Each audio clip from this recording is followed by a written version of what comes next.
beautiful, beautiful rack of ribs here. And if y'all been following me lately, you'll know that I started buying meat from an online company out of, it's called Porter Road. And their facility's out of Kentucky, and they have a big butcher shop in Nashville, Tennessee. And I ordered these ribs from them, and they're just beautiful. And I'm here to tell you, any of the meat that we have ate so far has been good quality meat. Now I'm just going to turn this over, and I'm going to rinse it off a little bit, and I'm just going to dry it real good. And I've got some some rib rub here. Now you can make your own or you can buy it, either way, just whatever you like. And I've got a homemade rib rub that's another video, and if you'd like to see that, just let me know. But I'm going to take this rib rub, and I am going to rub this thing down really good. I just want it all over it, like you're giving it a good rub down there. Put a little more on the sides here. You just want to make sure that you get distributed really good all over the meat. Now once I get this rub on here, I'm going to let it sit. I'm going to put it in the refrigerator, and you can do it for overnight. I'm probably going to put it in there for a couple hours. Just let it sit, marinate in the... I like to do a rub. That's what I like to do. Just like to really get it on there good, and then I'll turn it over and I'll do the other side too. I also like to put a little soy sauce over the top, maybe just a little extra brown sugar sometimes. Now today I'm cooking these ribs inside the house because we've had some rain, and I haven't done this yet, and I'm wanting to try it. I'm going to put these ribs in the Instapot. And I know some of y'all are saying, you're crazy, Lori, don't do that with that rack of ribs. But I'm going to put them in my Instant Pot and cook them. And then when they're done, I get them out. I'm going to put them under the broiler. First I'm going to put my barbecue sauce on them. And then I'll put them under the broiler and get them good and dark and crispy the way we like them. And I think they're going to be good. And it's an easy, good way to cook your ribs when you're not able to get outside on the grill, or you know, you're just not able to get outside for some reason. But I've not done the ribs in Instant Pot, and I want to do it just to see how tender they get, because I want my ribs tender, but I don't want them just absolutely just falling off the bone. And I do a lot of times cook my ribs in the slow cooker during the day, and they're really tender, but they don't fall off the bone the way I cook them in there. So I'm able to come home, take them out, put them under the broiler, and they're perfect. And we just really like them. But today we're going to do the Instant Pot, so let me get that going, and I'll bring you along with me. Okay, guys, we're going to try to get these big ribs in this pot, and I hope it works. I've already tried to get it in there and see the mess I made. Anyways, I'm going to put a half a cup of water in the bottom, and I've got my rack in there. And I'm going to put, now this is optional what you want to put in there. I would want to, usually when I cook ribs, I use a spray bottle with apple juice or apple cider, and I don't have either one.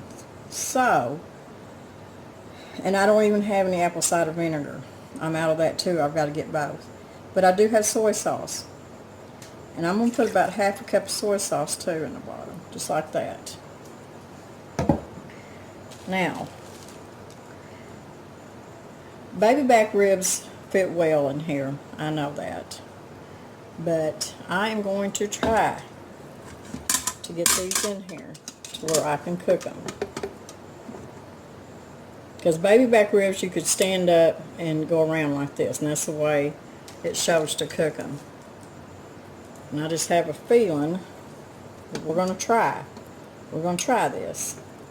I think it'll be fine. I think it's going to cook either way. But those are big ribs, and that's just what I've got. So we're going to do the best we can do. Let me get me some paper towels. I'm going to wipe around the rim here because I got it kind of dirty. Make sure it seals good.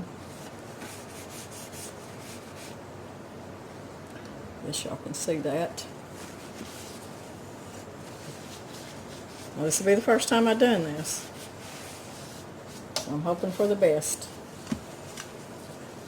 Okay.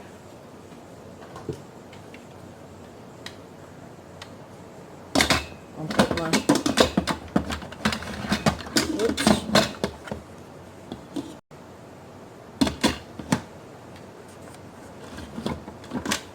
Hang on.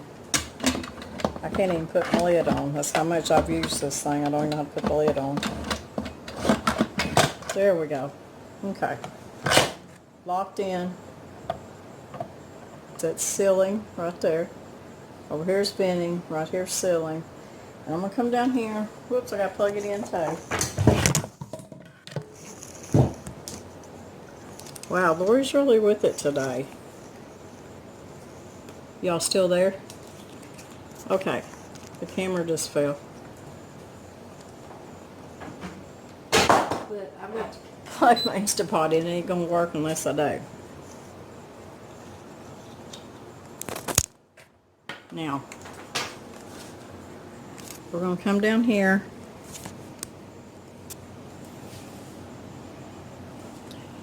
And we're going to push manual for 25 minutes. Just like that.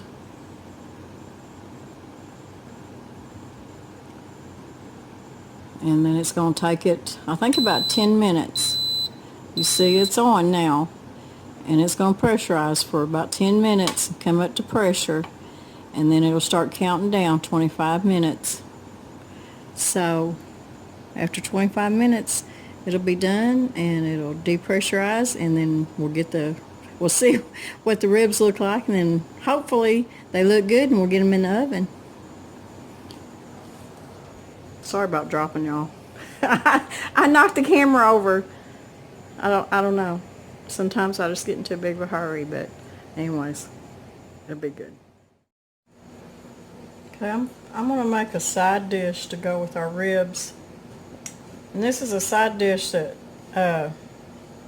my mother-in-law taught me to cook, and it's called okay. And usually just made it during summertime because that's when your squash and your okra would come off. And what we're going to start with, I got my iron skillet, and I just covered the bottom of it. Just cover the bottom of it with oil. Don't get it too deep. Then I'm going to start out with my potatoes. I'm going to let them cook for just a little while before I put my squash and my okra in there, because it takes longer for potatoes to cook than it does for squash and okra. And I'm just going to put a little bit of salt, a little bit of pepper, and I've got some onions I cut up and put in there too. So I'm going to let that cook a little while. When I come back, we'll put the rest of it in there and get it fried up. Okay, the ribs are done now. They cooked for 25 minutes, and they depressurized by themselves before I vented it. And I'm going to try to get them out of here.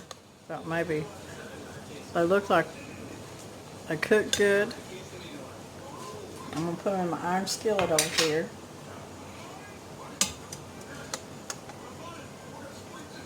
They're good and done. They're tender, but they're just not absolutely falling off the bone. That's what I wanted.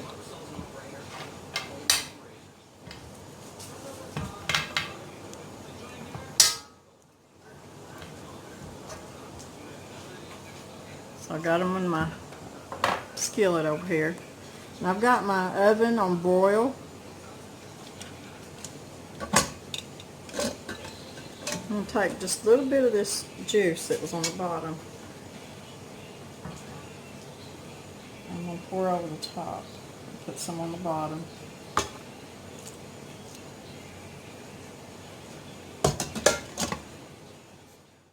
I'll spread some barbecue sauce on top of these ribs. And then we'll put them under the broiler. I don't really know how long it's going to take. I'll put them under probably about 5 minutes. Check them. Just slather some barbecue sauce on there.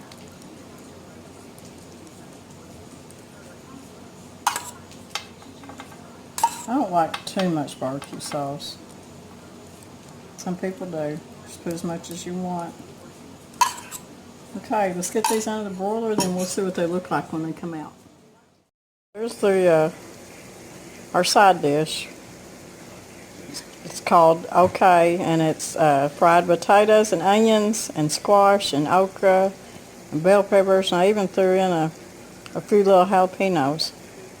And it's fried up good and crisp. It's going to be good. Okay guys, here's my ribs. Now I'm going to tell you, I done cut into them and they are delicious. And they are tender. But they're not just absolutely falling off the bone. They are staying on the bone, but very tender. And after them cooking 25 minutes in the Instant Pot, and then I put them under the broiler, and you can see how brown and, you know, it really browned up the barbecue sauce, and that's the way we like it. Now, after I cooked them on one side 5 minutes, and I flipped them over and put more barbecue sauce, and then cooked them for about 4 more minutes under the broiler. And they are so good. But look how pretty they are. So I am a believer in this Instant Pot. This is just the second time I've used it. My kids bought it for me for Christmas. I have been watching people cook in it. I can tell y'all that I'm an old-fashioned cook, and it's hard for me to get into this newfangled stuff, but I'm proud that I did. The first thing I cooked in it was a big pot of beans, and it was really good beans. And then, of course, now my ribs. And there's 2 ladies that have channels. One of them is Teasers Pleasers, and the other one is Tressa's Stay-at-Home Wife. I didn't say that right, probably. She knows who she is. And both of them use the Instant Pot all the time, and I've been watching them cook in it, and I've been wanting to do it and try it. And they're both really good cooks, so I thought I'm going to try this. So it did work out. The ribs are fantastic, and they're pretty. They turned out good. So if y'all like this video, give me a thumbs up. I hope it helped y'all if you're a new Instant Pot cooker just like me. And I will be using this thing quite a bit. I'm a believer of them now. I mean, you've seen how easy it was for me to put these ribs together. And these were pretty big ribs. So everybody have a good weekend, and share it. If you haven't subbed, please subscribe to my channel. It helps me out a lot. And everybody, God bless, and we'll see you next time.